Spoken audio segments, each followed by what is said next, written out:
Welcome back to the Torque Test channel. Tabless batteries, they're all the rage lately from tool brands, which means in an effort to sell you on them or imply their brand is better than another's, they're making a lot of bold claims about these things. So today we're going to, along with some new tools we've never tested before and going to add to our ranking, we're going to take a snapshot of the performance of these new things with a select few tools from brands like DeWALT, Milwaukee, Bosch, Ridgid, and Ryobi. And I'm sure at some point Makita XGT, when their soon sold to be a US version hits, and more brands that seem to be adding these by the month, we're essentially here strapping these onto tools we've seen these brands show new batteries with and in demos, commercials, displays by measuring their impacting performance, watts out in the form of grinders and saws, voltage sag under the highest loads we've ever tried to torture these packs with, and some disassembly to poke at their soft bits in order to basically just give you our thoughts on which one of these we think is worth it versus not after testing dozens of brands and thousands of power tools in the last few years. Because we feel there's a few misconceptions about these pricey packs. First, from a simple introductory level, tabless packs aren't without tabs. They have more like lots of tabs instead of one central one for those electron pixies to have to funnel through.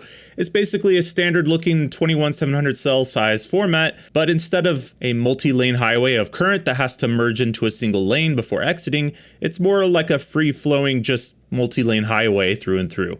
Imagine if at the Olympics all the swimmers had to fight for who would be first at a single point in the pool. Basically, that's traditional battery cells. And to this idea, the best top performing or highest capacity battery makes for the best purchase for one of these things. We mostly disagree with that and feel what makes for a good battery, what makes for the best tabless battery, is one that meets the following three criteria the best. A, the brand's tools have to be high enough in performance that additional watts now available on tap are turned into extra realizable performance. We're talking runtime, power, and better temperatures. If each tool performs very well as is, well, that is great news for you if you already own it, but also means you don't need to go out wasting your money on better batteries, which would just be a cash grab from that brand. B, existing batteries have to be sort of bad. Well, bad enough that there's a gap between them, otherwise, what's the point? It may sound counterintuitive, but the worse their current batteries are, the more you should give them your money for the new ones because that incremental step is a larger one and therefore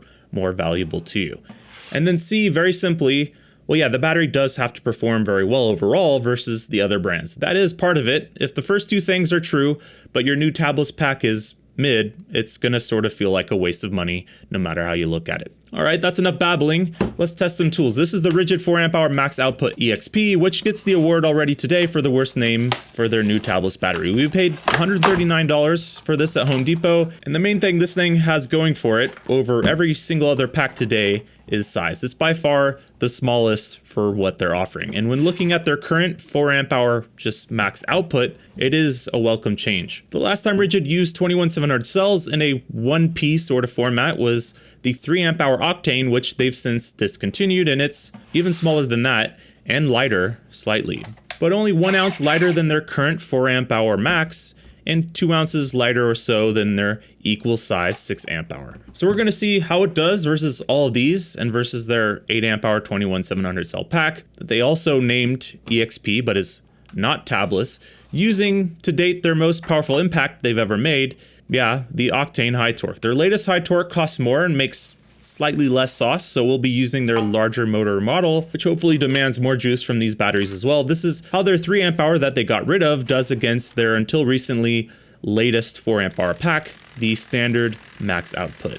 The 3 amp hour sneaks out a lead here in peak when it's going to get to the end, but looking at the gap on the curve, it's pretty clear which pack is solidly on top. Sometimes it's closer than this on Ridgid tools, but the 3 amp hour is pretty much always on top, 791 versus 788. It's just really a great high torque, this one. Next up is their 6 amp hour pack, this having the same number of 18650 cells inside, which we don't often expect much from in this sort of pack, but we do see more than expected in this one, coming up all along the curve on top, and not just on the 4, but the higher performing 3 amp hour as well. A nice gain for something the size of their 4 amp hour, gaining the most at the top where we'd expect it to, experiencing voltage sag less with more capacity on tap. Nice. All right, and here it is, the 4 amp hour max output EXP, their tabless, same $139 as that last 6 amp hour. Let's see what it can do on screen in black.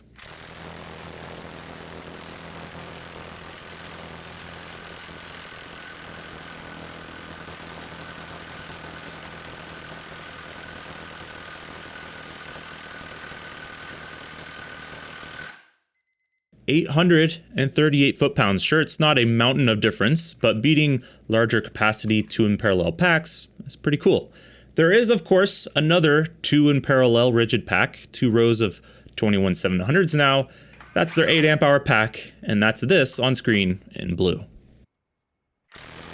Both surprisingly and unsurprisingly, their 8 amp hour makes a difference on the curve almost everywhere, but on the most rusted, not going to move stuff up top where this impact starts to max out, it meets the reason I said almost. The 8 amp hour flatlines towards the end, and even after 3 runs as we test them as usual, peaks at a smidge less than the new 4 amp hour EXP at 826. Does this mean the new 4 EXP is going to beat the 8 amp hour everywhere on every tool? We doubt it, especially after a lot of use on a grinder or something. The 8 is going to have more on tap for longer, but it does imply on typical tools, mini tools, maybe not most, the new tabless EXP is going to offer comparable power for like half the size, lower cost. So yeah, it's darn good. But surely overall it's going to run for less time than an 8 amp hour. But by how much? Is it exactly half? Does tabless have more to offer in general? We set out to find out, and in steps our next contestant, Bosch. Bosch has been selling their ProFactor Core 18 volt 8 amp hour, which is 21700 cells, and we think it's quite good.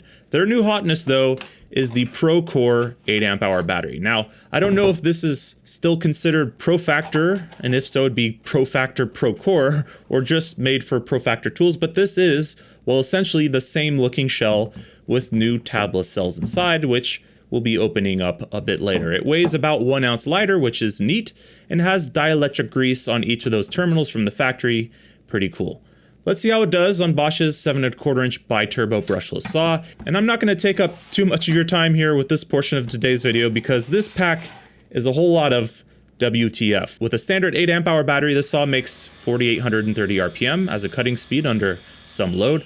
Under the same load, the tabless pack makes 4,850.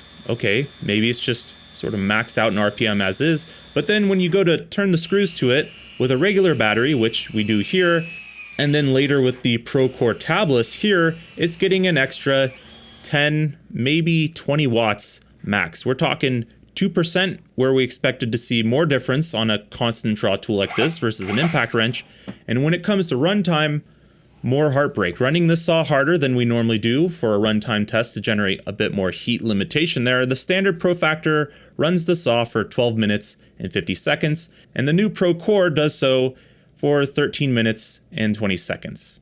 And that's with an RPM curve that looks like this. You may be thinking, well, 8 amp hours is 8 amp hours. What's the big deal here? But that's not always the case. These aren't jugs of fuel where they get spent completely up. Batteries have different cutoff voltages, cutoff temps, and we'll hopefully be able to show that coming up, just not with Bosch here. It did run cooler.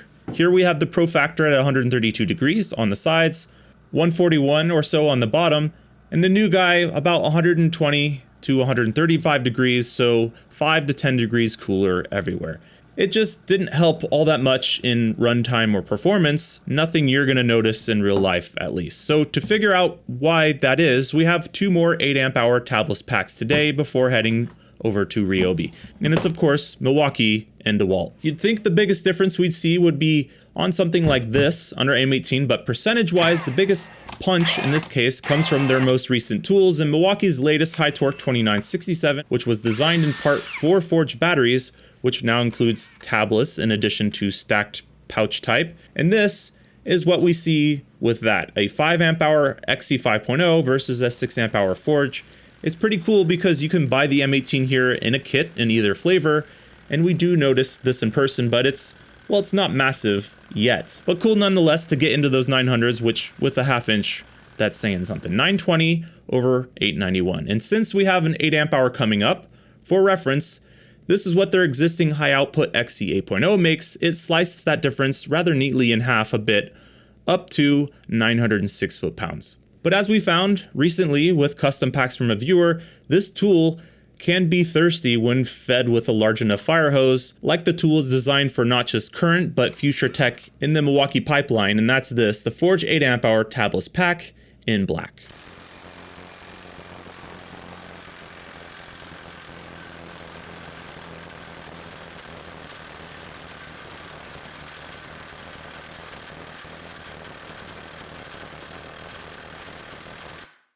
988 foot-pounds, and it sounds more pissed off too, and it feels it as well. If you were to close your eyes, you're getting very much what I'd swear was a big boy DeWALT-like experience if I didn't know better. 988 is just about 100 foot-pounds up. We're talking 7 to 10% over an XE 5.0 or 6 amp hour forge. On this end of the torque scale, those are not usually easy numbers to come by, and considering their XE 8.0 is already not one of our favorites, this is a large, noticeable upgrade for around the same retail $199 price at MSRP. I wouldn't be surprised if the old XE 8.0 was soon to be discontinued, and some damning evidence against that ProCore from Bosch so far. Now, if Milwaukee's been showing their new 8 amp hour on their new high torque, you'd better believe DeWalt's been showing their 8 amp hour PowerPack on their monster trash can sized of a head DCF 961, and for sure, their 3/4 inch DCF 964, the most powerful impact the brand has ever made. And this is what that looks like. So on screen, you're seeing a 4 amp hour compact using 21700s, the 5 amp hour power stack the tool comes with, which is cool, and their new 8 amp hour power pack on the big boy dyno, because this one's got some giddy up. Yeah, 1,265 foot-pounds. It's a lot. And miles above the 4 amp hour compact, which is just about where a 5 amp hour just standard XR sits, and even the 5 amp hour power stack coming in 1167, noticeably up on that. For comparison, here's how an 8 amp hour XR does. At retail pricing, the DeWalt is asking $20 more for the power pack, $199 versus a whole $219 for an 8 amp hour battery.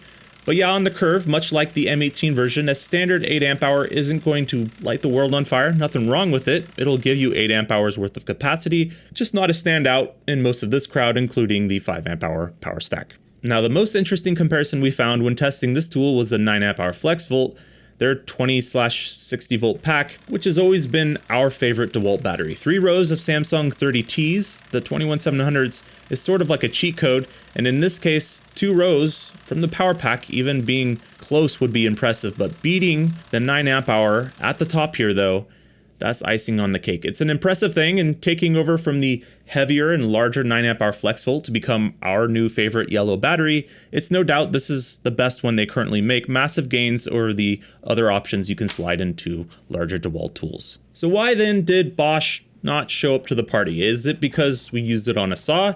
Well, we find no. Milwaukee saws, for instance, eat up any extra watt you can supply to them on tap. To find out though, we decided to hook these batteries up to the highest draw voltage sag test we've done, a new class we've made for tabless stuff. This is 1100 watts, 1100 watts, and not that they can't take it, but don't try this at home. Some battery types do not like being blind requested this much and just brick. A standard XE 6.0, the best 2-row M18 pack until today, and better than their 8 amp hour for this sort of thing, drops immediately to 17 volts when drawn with this much wattage, and from there goes down to 16.25 volts over 10 seconds. The new Forge with the same size cells but tabless, things are looking a lot better. 18.5 volts, and it doesn't drop all that much from there. Effectively, under this much simulated tool draw, you're getting a real M18 working battery at full bore and not an M16 one like down here. DeWalt Power Pack up next. The DeWalt follows a similar curve, albeit a bit higher the entire way. It started out at this same amount higher in resting voltage, so it's about a wash here. We just took each off of their charger after charging overnight. The yellow guy might have a slight edge on a similar tool right off the charger, technically. And it shouldn't be too surprising why they are so similar. They both have inside these punchy light gray jacketed amp-based JP40 tablet cells inside. On display here are some very nice laser weld traces, increasing that contact area by, I imagine, an order of magnitude over just some spot welds. Milwaukee's main difference here is having through holes on the top and bottom of the case for ventilation. The board on the top looking like polyconformal coated to help prevent against moisture and contamination and corrosion, though not as hardcore a coating as I expected looking at their advertising. This case though now has flame resistant PA66 nylon that they've been using on their M12 high output and other chemical resistant products. So this is an upgrade, and the biggest change is these blessed side screws. The battery sits within a chassis inside of here, and that chassis is suspended inside from side supporting screws. This is a very welcome change because their current pack halves get divorced and split up more than most lottery winners. But back to the Bosch, this started at the highest resting voltage so far, higher than the DeWALT, and this is how it handles things. Yeah, that dropped though. Not like it's bad, it's beating a Samsung 21700 here at the bottom, but not what we've come to expect from tabless. Well, amp-based JP40s so far, which is what all these have, including the Ridgid one here. Ridgids always seem to be more complex on the board than others in the past. That was partially due to Bluetooth connectivity on the Octane. Here it's just sporting a whole lot of board. This is an impressive shell to battery size, basically vacuum sealed around those cells, no wasted room. Probably the top compact tool battery for compactness to performance on the market right now, in my opinion. The case is made from polycarbonate and ABS, a bit more plasticky, shiny looking and feeling, and more Makita-like than the latest M18 composition. And the same cells, but this time a mixture of laser welding and spot welding. The positive sides get a smallish laser circle, and the negative ends get 5 separate spot welds. Certainly upgrade over past stuff and most options today, but not quite edging out some of these others here. But there is still Bosch to go. Bosch really doesn't want you to open this. 2 tamper-resistant screw covers and the vibration insulation non-conductive covering they put into the sides of these panels is for some reason a bit adhesive, which means taking one of these apart essentially ruins the battery because the copper strips these use between each cell is nanometer wafer thin, like copper tinfoil essentially, which means that paired with 2 tiny, simple, third world looking spot welds means they get torn off almost instantly. Looking at the rest of this pack, it's a beast. There's basically a solid copper heat tube looking bus bar transmitting all those amps to thick copper parts that make up those tool contacts. And the board has some semi-soft epoxy-like coating over those sensitive bits. There's even a window down to the basement floor on this thing. It's altogether very impressive, which is what we've come to expect from Bosch battery tech, which is normally quite good. But these strips, how thin they are, and these welds, how few they are, well, I feel like we could do better here at home ourselves. I'm sure this isn't the sole reason, but this can't be helping. The cells themselves are not jacketed to save space in the carrier or to be more secretive because these cells are not even labeled. We have a good idea of what every known tabless cell being used in tool batteries out there look like, even bare, and this ain't one of them. This only has LAA9M60601 lasered on the side and a font and format used by Molicel, or at least it looks like Molicel, though they haven't announced a tabless battery yet. We're gonna send this off to some battery forensics before messing it with ourselves, so the battery world can learn what we can from this thing. All said though, swing and a miss for Bosch. Maybe these cells aren't great, maybe it's this tinfoil and DIY looking spot weld, or a mixture of things, but currently, don't waste your money. At best, you're getting lower temps and non-noticeable small changes in performance. Leaving the best for last though, Ryobi. When it comes to pushing the limits of technology, the world may not be always looking towards the lime green brand, but they sure have as much depth as anyone I know. They got black packs, HP packs, high performance packs, which are somehow different than their HP. They got a new 8 and 12 amp hour example, and now they have Edge. They are starting with 4 amp hours, like their sister under the TTI umbrella, Ridgid. Much like Ridgid, they have an old 3 amp hour 21700 cell pack that they discontinued, that we loved. And this new guy uses amp-based JP40s, which in this case weigh the same as the 3 amp hour model, but it is the cheapest so far, $129 MSRP. So today we have for you the new Ryobi PBLA G02 that they've been showing this off with. Their new grinder replacing the 01 HP Plus model we've tested before. They look very similar. The new one has like this new air intake on the side here. Can it make more power though? Does the Edge tabless pack make more than most? And finally, the runtime difference we've been wanting to know about. First with tool speed, with the 3 amp hour pack that we'd likely never use on a grinder because it'd run dry faster than the levy you drove your Chevy down to, it makes 6,900 RPMs. The 4 amp hour high performance Ryobi themselves have contacted us in the past to say is equal or better than that one, makes 6,600 RPM. You can see why we don't make friends easily. And the new tabless Edge, let's see it. 7,370 RPM under the same type of simulated tool draw. That's good stuff. The 8 amp hour double stack though, there we're seeing a bit more, 7,430, but still, it's very good stuff from the Edge. That's also about 400 RPM faster than their last gen grinder as well. And on to here maxing out the tool. 3 amp hours, it's seeing up to 530 watts, and that's enough to make this tool cut out and stumble. It's pretty good. 4 amp hour high performance, that's gonna take just, well, not a whole lot, 430 watts. This grinder in this format with this battery is pretty easy to install just pushing into stuff. And here is the new 4 amp hour Edge. 670 watts, that's quite impressive. One you're gonna notice, and surpassing the 620 the last model made with a 9 amp hour. In fact, the 8 amp hour 21700 pack, also named high performance, makes just 10 watts more than that before cutting out, really just tapped out in general. We didn't get more from this even with the 12 amp hour, which means the 4 amp hour Edge is enough to essentially max out what this tool can do. You're gonna want more capacity on a grinder, of course, but on its own merit, this thing sort of rocks compared to their current common small capacity offerings. We're not done with it yet though. With the 4 amp hour high performance, we get just 5 minutes of this tool running under a load. Not long at all. But with the Edge, we see 8 minutes. This is what that comparison looks like on a graph, not only longer running with the same amp hours, but at a higher speed during it.